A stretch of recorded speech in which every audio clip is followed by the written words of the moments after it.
네, 이번 시간에는 미국 대선 결과 그리고 FOMC에 따른 시장 영향 또 국내 증시에 대해서 살펴보겠습니다. 네, 저희 또 특집 프로그램이다 보니까 새로운 분들 또 많이 만납니다.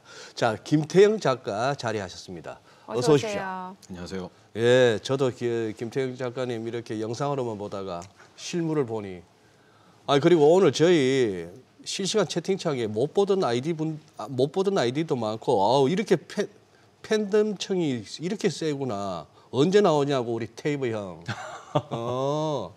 아니 근데 우리 또 기존의 시청자분들 가운데 아직까지 이렇게 뭐 유튜브를 통해서 못 접하신 분들도 계실 것 같아가지고 네. 실례지만 금년에 몇이세요?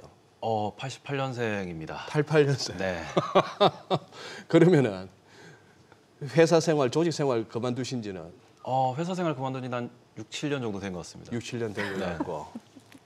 아니 호구조사 하시는 거. 아니 호구조사 좀 해야 되겠습니다. 아니 이렇게 팬들이 많으신 줄. 주식 투자 경력은요?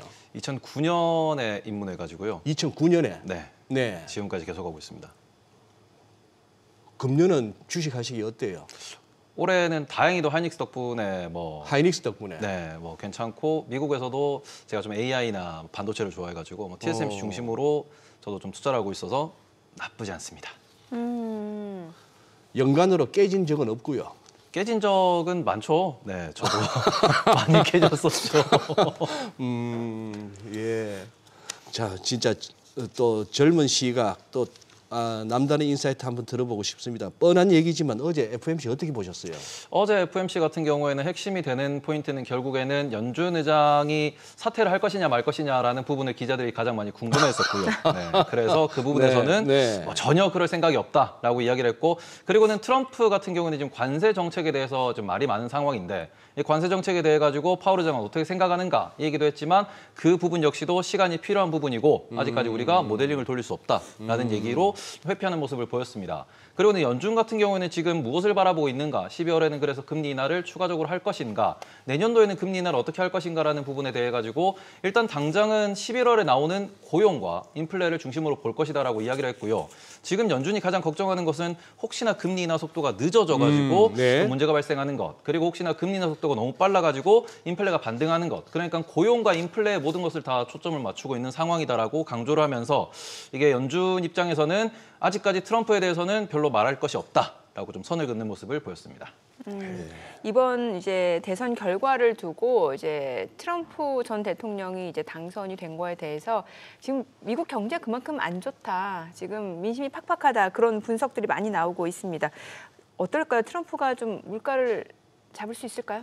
일단 이제 물가라고 하는 거는 앞서서 말씀을 드렸지만 지금 파월 의장 같은 경우에도 이게 트럼프 2기에서 어떤 정책을 쓰냐에 따라 가지고 이게 지금 세금을 낮춰주겠다라고 얘기하는 것도 있고요. 그럼 반대로는 관세를 올리겠다라고 하는 것도 있는데 이게 인플레에 어떤 영향을 미칠지는 아직까지 모른다. 그리고는 어제 파월 의장 같은 경우에도 실제로 이제 그 스피치를 하면서 계속 이야기했던 부분이 세법을 통과하는 데는 시간이 오래 걸리고 그 과정에서 여러 복잡한 변수들이 있기 때문에 이 부분에 있어서 지금 우리가 뭔가 단도직입적으로 얘기하기에는 어려운 상황이다라고 이야기를 했습니다. 다만 연준 입장에서 생각을 해봤을 때 만약에 이 과정에서 인플레를 건들게 되면은 금리 인하 속도를 좀 늦출 수 있다라고 볼 수 있는 부분이 있기 때문에 이런 부분에서 지금 우리가 집중해서 보셔야 되는 건 트럼프 1기 때는 어찌 보면은 제로금리 시절이었습니다. 제로금리에서 금리를 조금 인상하다가 코로나가 터지면서 오히려 다시 제로금리로 돌아가고 돈을 푸는 정책을 했었던 부분인데 이거는 지금 2기 때는 시작부터 고금리인 상황입니다. 그리고 여전히 인플레에 대해서 연준이 걱정하고 있는 상황이기 때문에 이런 부분에서는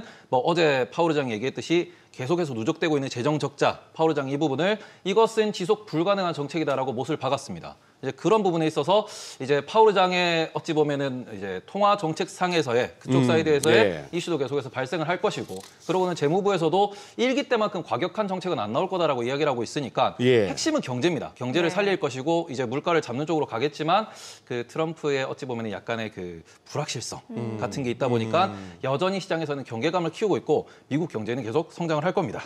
네. 우리 김태형 작가님, 아니 테이브 형, 저기 테이브 형 평소 저 채널에서 하시던 것보다는 천천히 해주시는데, 우리 평소에 이렇게 좀 더 천천히 하겠습니다. 우리 애청자분들의 주 시청자분들이 들으시기에는 네, 알겠습니다.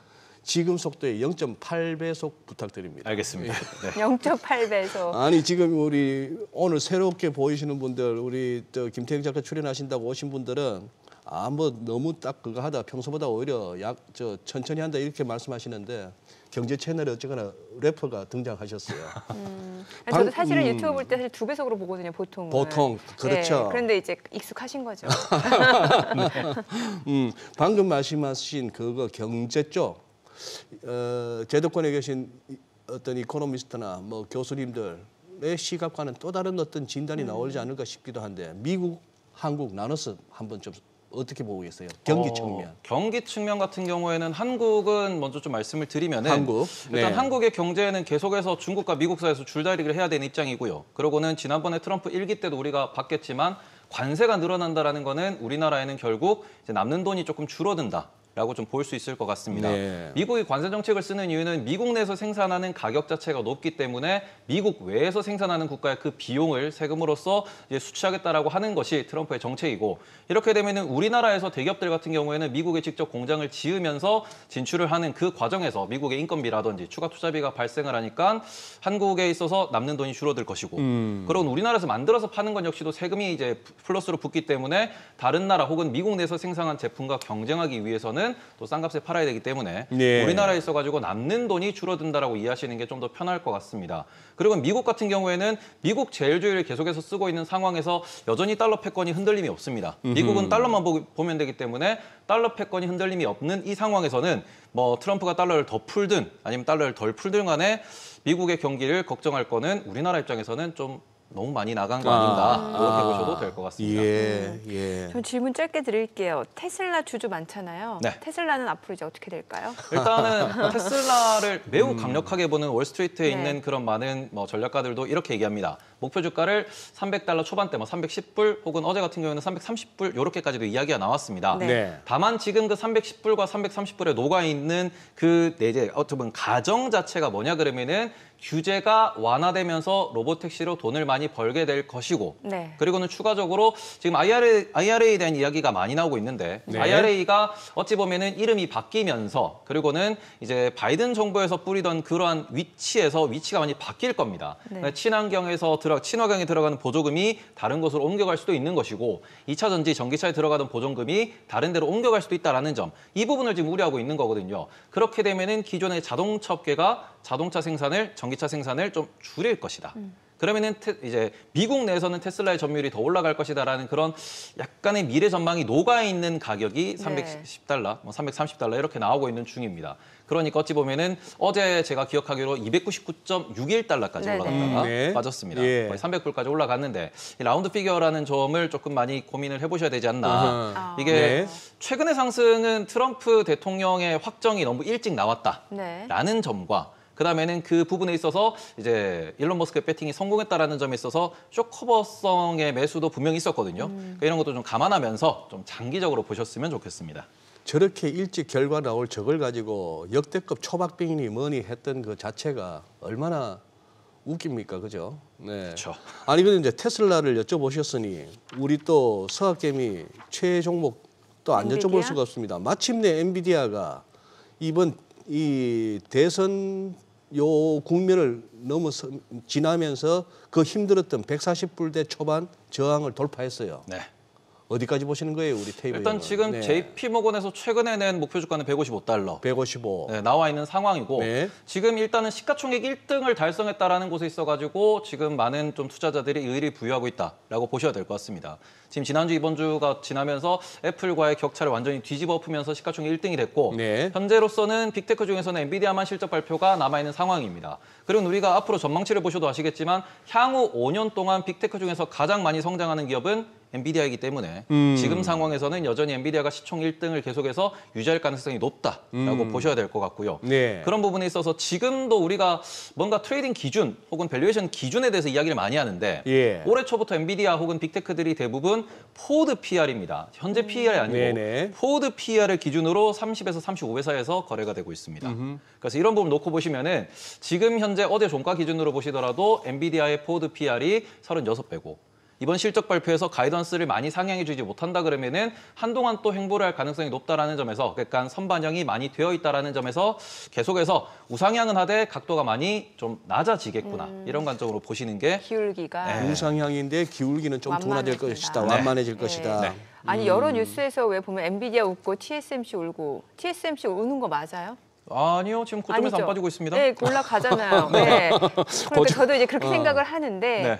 그 근거라든지 좀 그런 것도 설명을 해주세요. 왜냐하면 이제 그 대선 전에 트럼프 당선인이 했던 말 때문에 이런 얘기들이 좀 나온 것 같거든요. 네, 근데 지금 저는 명확하게 말씀을 드리는 게 트럼프 대통령이 된다고 하더라도 미국에 필요한 기업은 관세를 부과하더라도 성장할 수밖에 없다라는 겁니다. 예. 우리나라 같은 경우는 대표적으로 예를 들어가지고 뭐 하이닉스가 있을 수 있겠죠. 그리고 대만의 TSMC도 마찬가지로 현재 TSMC와 하이닉스가 엔비디아에 납품하고 있는 그 반도체는 전 세계에서 대체가 불가능한 상황입니다. 그럼 이런 기업들은 트럼프가 나와서 트럼프가 2기가, 3기가, 5기가 되더라도 이거는 전혀 관세 이슈와는 다르게 보셔야 되는 거다. 대체가 불가능한 기업 같은 경우에는 지금 상황에서 잘 보셔야 되고 그래서 우리나라에서 또 다른 산업군에 대해서 지목당하는 게 조선입니다. 조선 같은 경우에는 미국에서도 못하고 대체가 불가능하고 그리고 대체할 수 있다고 하더라도 중국밖에 없기 때문에 중국은 대안이 될 수 없다라는 점에서 네. 조선에 대해서 지금 투심이 좋은 것도 그 이유다라고 보시면 될 것 같습니다. TSMC도 괜찮고. 네. 야, 나온 김에 다 여쭤봐야겠다. 말이 빠른 이유가 있어요. 예, 네. 뭐 다룰 거는 딕션도 워낙 많고 좋으시고. 업종은 많고 종목은 뭐 한 예. 몇천 개가 되니까 삼성전자 이 정도면 된 거죠. 일단 삼성전자는 계속 말씀드리는 게 삼성전자는 고정 배당이 있는 기업입니다. 고정 배당. 네, 그래서 네. 고정 배당이 있고 분기 배당을 하는 기업인데 현재 삼성전자가 최근에 우선주 같은 경우에는 배당률 3%에서 외국인이 매수가 들어왔고요. 예. 그리고는 지금 외국인의 매도가 멈춘 시점이 삼성전자 보통주 기준 2.5% 정도, 예. 그러니까 배당률 2.5%에서 멈춘 상황입니다. 그런데 이게 우리가 제조 기업이자 시클리컬 기업이라는 관점에서 배당률 2.5%라고 하는 거는 PBR보다는 배당률 관점으로 보실 때 이 정도면은 장기적으로 투자했을 때 이익을 낼 확률이 높다라는 지점이기 때문에 이 정도면은 뭐 외국인도 삼성전자의 조그마한 분위기만 바뀌어도 매수세가 들어올 수 있는 가격대라고 생각합니다. 2차 전지는 괜찮아요? 안 괜찮습니다. 아까 안 물어봤잖아요. 괜찮아요? 2차 전지 저도 한 묻게 좀 해주세요. 아까 물어보셨잖아. 저도 2차 전지 한번 물어보고 아니, 싶은데. 하세요. 아니요, 네. 됐어. 안 괜찮습니다. 답을 하셨으니까. 네. 예. 2차 전지 같은 경우에는 이미 저 같은 경우는 2차 전지 투자자분들이 되게 싫어하는 사람인데 저를 여전히 말씀드리는 게 팩트 폭격을 많이 하셨구나. 예. 이 영상에서. 네. 네. 일단 작년도에 네. 에코프로를 중심으로 해서 상승했던 그 부분에 있어가지고 그 버블이 아직까지 남아있다라는 점. 그리고는 우리나라에서 대장주라고 볼 수 있는 LG 에너지 솔루션 같은 경우에는 IPO 자체가 고가에서 됐습니다. 그리고 여전히 지금도 시가총액이 90조에 이르고 있는데 매출을 내는 거, 이익을 내는 거는 앞서서도 설명을 많이 해주시던데 보조금이 없으면 적자입니다. 90조에 이르는 기업이 보조금이 없으면 적자고 그러면은 매출은 얼마나 되느냐? 지금 보시면 매출이 아직도 10조가 안 되는 상황이에요. 그러니까 우리가 PSR이라는 비율도 매우 중요하게 생각을 하셔야 되는데 매출과 시가총액의 비율을 PSR이라고 하고 미국에서 혁신 성장주 같은 경우에 PSR 10배에서 거래가 됩니다. 그런데 지금 제조업을 하고 있는 LG 에너지 솔루션의 현재 밸류가 PSR 10배라는 측면. 그럼 이런 부분에서 이게 도대체 얼마나 몇 년치나 선반영이 되어 있냐라는 거 이걸 보셔야 되고 지금 적자라는 것은 배당을 줄 수도 없는 상황이고요. 네. 우리나라에서 계속해서 이야기가 나오고 있는 밸류업이 안 되고 있다. 우리나라 주식에 대한 보유 가치가 없다. 라는 부분에 있어서 2차 전지는 여전히 성장을 해야 되는데 비싸요. 그리고 유상증자도 계속해서 발표가 되고 있고 이제 좀 안 좋은 그 추문들도 많이 나오고 있다 보니까 이런 부분에서 투심이 쉽사리 돌아오진 않을 수 있다. 그런 부분은 좀 장기적으로 좀 더 시간을 두고 생각하시는 게 좋을 것 같다라고 말씀드리고 있습니다. 현재 뭐 약간 보면은 이제 단기 트레이딩 관점에서는 지금 매수가 들어오는 것 같아요. 수급이 어느 정도. 지금 이제 말씀하신 거는 길게 봤을 때는 그런 부분도 고려하자. 기술적으로 어제 많이 빠졌기 때문에 오늘 급하게 네. 반등으로 오는 거다라고 보시는 게 맞지 않을까 싶습니다.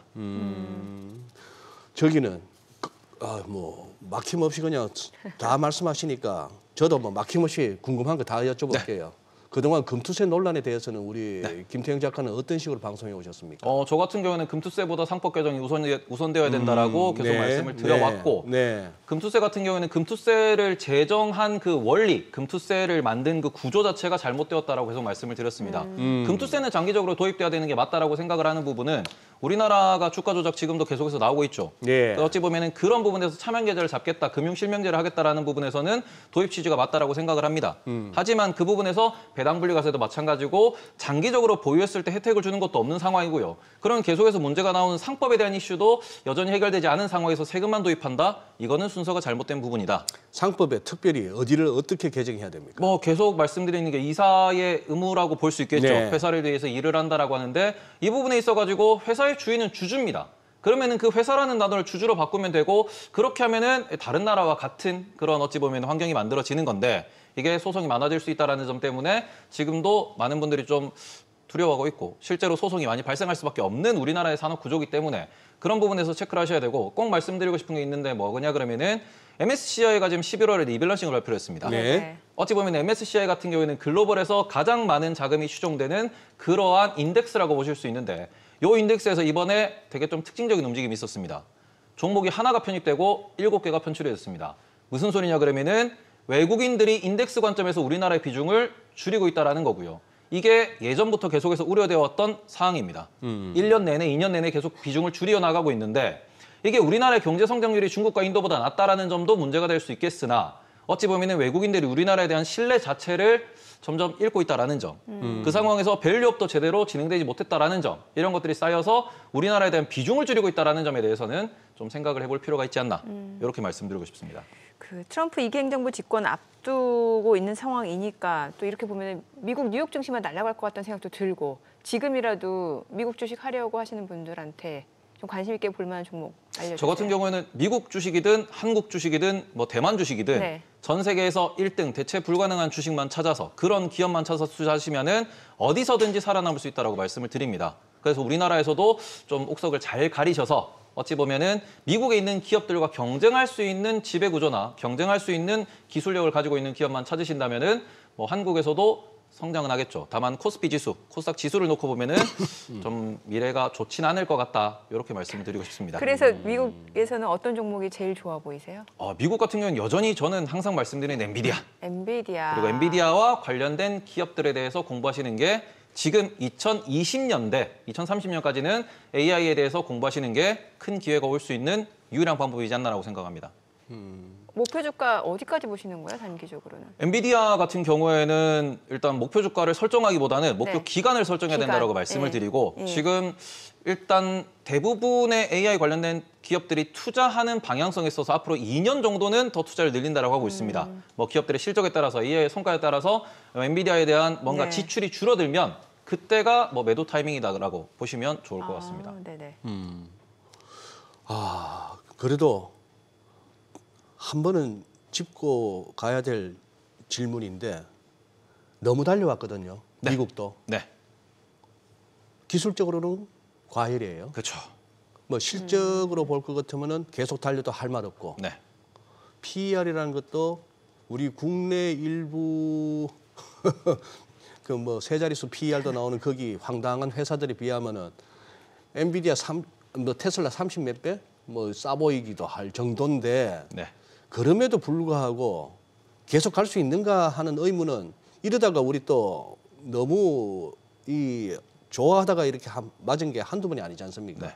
혹시 그 부분은 어떻게 정리하고 계세요? 계속 갈 수 있다라는 부분은 저희가 이제 5월, 6월에도 똑같은 말씀을 계속 드렸었는데 네. 뭐냐 그러면은 시장에서 박살나지 않는다라는 믿음을 가지고 그러니까 네. 유동성 쇼크가 오지 않는다라는 믿음을 가지고 아무도 팔지 않기 때문에 올라가는 시장입니다. 그럼 이렇게 되면은 지금 저 같은 경우에도 매도 시그널을 찾고 있어요. 제가 이번에 7월 달 같은 경우에도 TSMC 같은 경우에도 비중을 많이 줄였다가 다시 네. 비중을 담고 이번에 역시도 또 비중을 줄일 타이밍을 찾고 있는데 지금 보시면은 어제 파월 의장이 나와서 발언하는 동안 네. 묘한 차트가 하나 있었습니다. 뭐요? 우리가 QQQ라고 이야기하는 네. 나스닥 100 지수 있죠. 나스닥 100 지수가 7월 10일 날 고점을 딱 찍었었어요. 그리고는 지금까지 네. 고점을 돌파하지 못하다가 어제 파월 의장이 발언하는 구간 동안 딱 더블탑을 만들었습니다. 더블탑을. 네. 그리고 네. 여기에 포함되어 있는 기업들은 나스닥 이제 시가총액 상위 100개의 이제 대형 기업들이기 때문에 어찌 보면은 그동안 반등에서는 S&P 500이나 다우존스에 있는 기업들이 반등을 많이 했는데 네. 이제 나스닥에 대한 기업들 우리가 소위 말하는